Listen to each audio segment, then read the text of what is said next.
done on the first 2 weeks of the infant, first 2 weeks of life. And usually in Canada, the bathing procedure or bathing the infant is done between 3 to 6 p.m. Okay, hapon ang paligo ng baby. Parang kulang ka. Ay, kulang ang pinayat. Hindi, kulang to. Okay, so basic consideration or the 4 major consideration in bathing the baby. First is you check the temperature of the baby. It should be from 36.5 to 37.5. Next is the readiness of the materials. Materials should be readily available to save time and prevent inconvenience. Next is you have to control the environment. It means that you have to turn off the electric fans or air conditioning units. You have to close all the windows and the doors to prevent the child from getting colds or catching colds. Next is the readiness of the caregiver. Of course, the caregiver should not be sick, should know the procedure, should fix the hair, should remove all the jewelries, and trim the nails to prevent harming the baby, and should wear an apron to prevent from getting soaked. Okay, first is you check the temperature of the baby. So, you remove the diaphragm of the baby. You can discard it immediately or just leave it there and get a cotton ball, soak in a clean water and clean the diaphragm area. Then discard. Okay. Next is get a rectal thermometer. Nakita ko yung thermometer ko na rectal. Ito. This is the example of a rectal thermometer. So yung bulb niya is bilog lang. Nakita niyo naman yung example. Isang klase ng thermometer.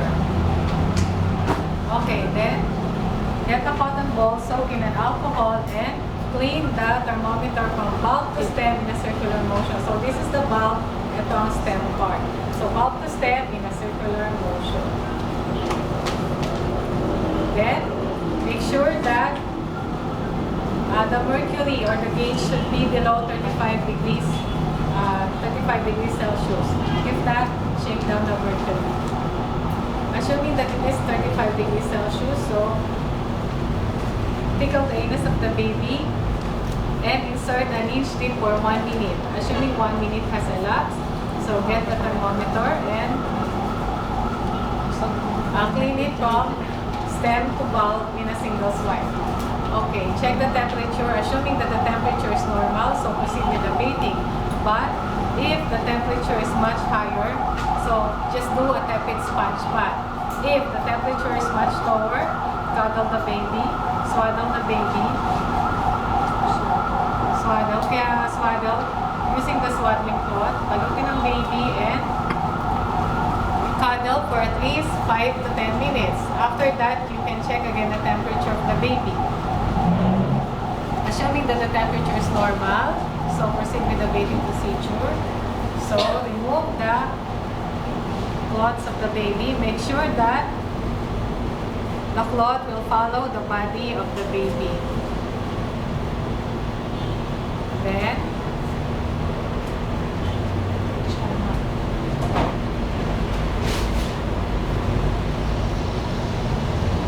wrap the baby in the swaddling cloth kasi lalamigin siya.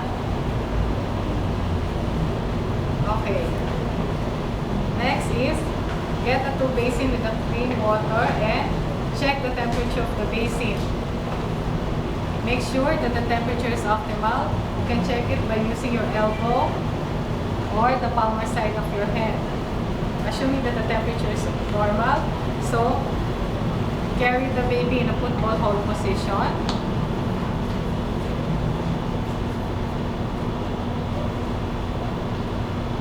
Okay, this is the football hold position. Make sure that your middle finger and your thumb is closing the ears of the baby to prevent the water from getting into the ears, inside the ears. So, splash with water, then lather your hands with mild soap or shampoo, mild shampoo, then start shampooing the head of the baby from the forehead in a circular motion, going downward, paying attention at the back of the ears. Make sure that you're only using the palmar side of your fingers, not the palm of your hand. Mas heavy ang palm ng hand. A circular motion, Then, paying attention at the back of the ears. Then, rinse it thoroughly and pat the line. And return the baby to its position. Next is clean the eyes, the face of the baby. Cleaning the eyes, nakalagay dyan, we will going to use the tongue. But in your NC2, they want you to use your smallest finger, the pinky finger. So assuming we will be using the smallest finger, so dip in a clean water. Then clean the eyes from the inner canthus going to the outer canthus. Then sa baba, inner canthus to the outer canthus. So yun na. From the inner canthus going to the outer canthus. Then inner canthus to the outer canthus. Make sure you are not pressing the eyeball of the baby. Ha? After that is, you can now clean the face. In cleaning the face of the baby, get a small towel and form a mitten in your hands. Dapat mga nag-elderly, dapat marunong kayo mag-mittens. Dahil Ano ma? In-face ang pinipili eyes. basta, face, eyes na magkakasama na sila sa isang ayan, form a mitten. And then, cleaning the face, use the 3 technique. But it test that they will only ask you to use the Z technique. So, Z technique is dip in a clean water, squeeze, then from one side of the forehead, going to the other side, crossing the nasal bridge down to the chin. Okay, then next, use the other side of the mittens. One side of the forehead, going to the other side, crossing the nasal bridge down to the chin. That is the same technique. The Z technique is forehead, cheek, and chin. Then the other side, forehead, cheek, and chin. Then in elderly, you also have the A technique. One side of the face. Then, or diba? One, yung inner. Yun. Tapos, dalawa. A technique. Okay. Next, after cleaning the face of the baby, of course, and the eyes, pat dry. Now, let us expose the upper extremity of the baby. Expose the upper extremity of the baby. Then splash with water. Then again, lather your hands with soap. Start soaping the neck region, down to the armpit, then to the armholes, and paying attention on the interdigital spaces of the fingers. Then make sure that you rinse the hands immediately to prevent soap getting into the mouth of the baby once the baby starts to suck. Okay. Next is expose the lower extremity. Cleaning the lower extremity, we need to cover the umbilical stump. Meron pa siyang puso dito. So we need to cover the umbilical stump to prevent it from getting soap or getting wet. Splash with water the lower extremity. Lather your hands with soap. Then start soaping the groin area. Massage it downward to the back of the knees, paying attention on the interdigital spaces of the toes. After that is clean the back of the baby. Cleaning the back of the baby. Position the baby in a sideline position, but make sure that the baby, you're supporting the baby's chin and the body is resting on your arms. Okay, then splash with water. Lather your hands with soap. Start soaping the upper back, going downward, down to the buttocks. Now, clean the genitals. In cleaning the genitals, if it's a boy, splash with water. Then get a cotton balls, soak in the water, then soap it. So, in cleaning the genitals, if it's a boy, start from the tip, down to the shaft, down to the scrotum. Okay. So, if it's a female or girl, we will not going to use any soap. So, just get a clean cotton, dip in a clean water, then squeeze, then do the 7 technique. Doing the reverse 7 technique.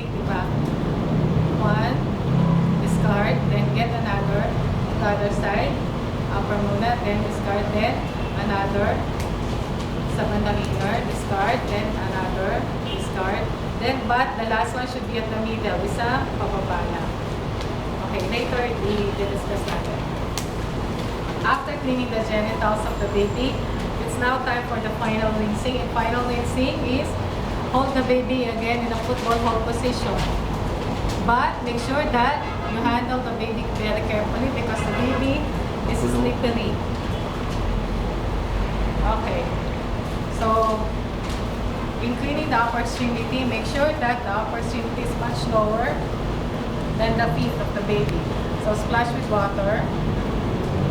Okay. Then, clean the lower, immerse the lower extremity. Immerse in the lower extremity.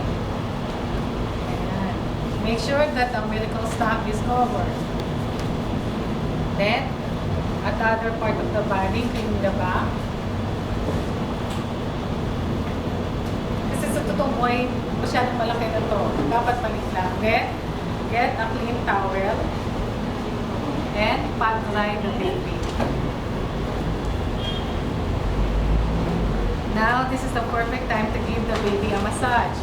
Ask the preference of your employer if they want to use powder, lotion, or oil. Assuming if your employer wants to use powder, do not sprinkle the powder directly on the baby.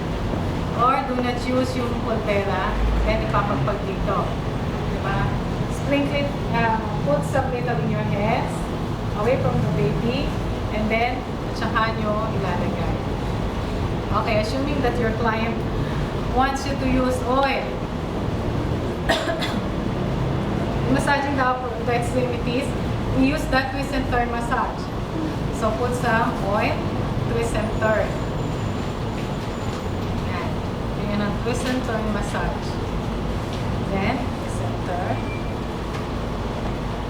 Twist and turn massage. Now, in the chest, the massage for the chest is the I love you massage. So, I love you. So, diba? I love you. I love you. I love you. Now, with the stomach, the massage is the sun and moon. Sun and moon. Sun and moon massage. Okay. Pero isa lang naman ang itatanong pag kasi ng gagawin. So, sun and moon massage. So, after massaging the baby, put on the diaper. But do not close it yet because pag bagong paligo ang baby is may tendency maihi kagad. So, sayang lang.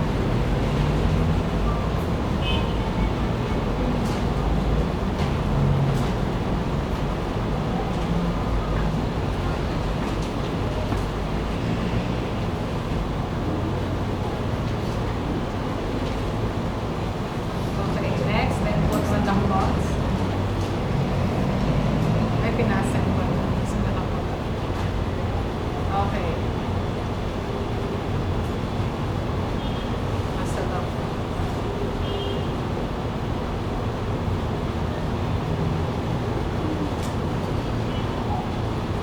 Ako naiyak na. Ang tagal, ang tagal. Sabi niya. Hindi pa dapat isasara kasi nilinisin pa natin ang kanyang puso. Okay, in cleaning the umbilical stump, get a cotton balls, then soak first. It's either the nakalagay dyan, alcohol or betadine solution. But you can also use first alcohol from inner, in cleaning the umbilical stump from inner going to the outer. Then, get another cotton ball soaked with betadine solution from inner to outer. Then, cover the stump. Ayan. Then, fasten the diaper and dress the baby. So, the baby might be hungry, but we need to clean first the mouth, the nose, and the ears of the baby. In cleaning the mouth is you get a soft cotton cloth, form a mitten in your smallest finger, and you can clean first the upper palate, the inner side of the cheek, and you can also massage the gums, and you can, in cleaning the tongue, you can do the inverted J stroke. So from inner going to the outer letter J, inner going to the outer letter J. So inner going to the outer J. Ayan. Then massage the gums. Okay, the inner side of the cheek, upper palate. Okay. Next is in cleaning the nose. Get a cotton bud. So use one tip to each side.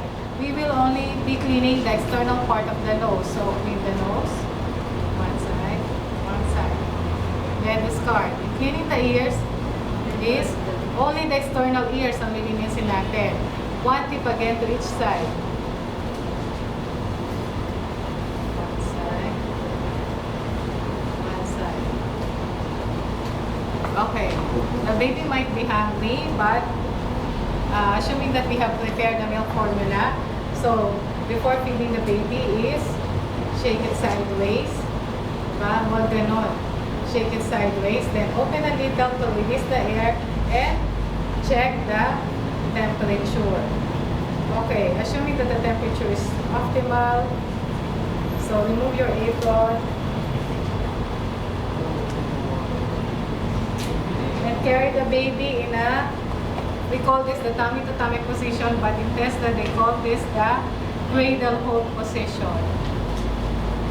Okay, so this is the tummy to tummy position. So start feeding the baby. Wala na tayong lips eh. Okay, make sure that you have an eye-to-eye contact with the baby so that you're sure that the baby is correctly latching the nipple, and for bonding purposes also. Neat way of feeding is get a clean cloth, put it on your shoulder, and position the baby in a burping position. Make sure that the chin is resting on your shoulder. The face is away from your neck to prevent suffocation, and do a gentle downward chopping massage. Downward chopping massage at the back. But it doesn't necessarily need na mag-burp ang baby. Baka wala namang naswallow na air. So, assuming nag-burp na siya, then continue feeding. At the end of feeding, you burp again the baby. So, burping position. Then do a gentle downward chopping massage. Assuming that the baby has a sleep, so put the baby in the crib in a side-lying position. This is the perfect time to clean the fingernails and the toenails of the baby. And you can clean up all the mess, but make sure that you check the baby from time to time. Clean all the mess, do other household chores, but check the baby from time to time. Okay? Ayun. Dati kami isa-isa namin ginagawa to.